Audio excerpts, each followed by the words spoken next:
Everyone, welcome back to another video. If you're looking to delete your InVideo AI account, you have come to the right place.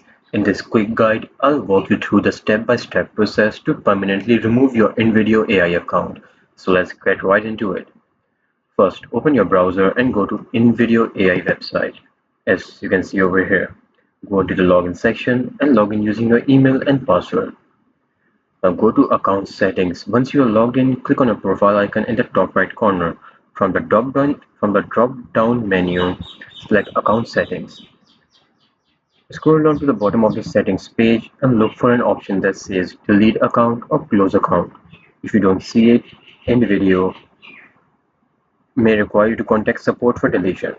So if you find the delete option, click on it. You might be asked to enter your password or confirm a decision through email verification. Follow the prompts to complete the process. If there is no direct delete option, you'll need to contact InVideo's support team. Go to the help or support section and submit a request to delete your account. Be sure to mention your registered email address and request permanent deletion. So that's it. After submitting a request, check your email for a confirmation message from InVideo. If you don't receive one, follow up with your support team to ensure your account is fully deleted. And that's it. Your InVideo AI account is deleted permanently. I hope this video was helpful for you. Thank you so much for watching.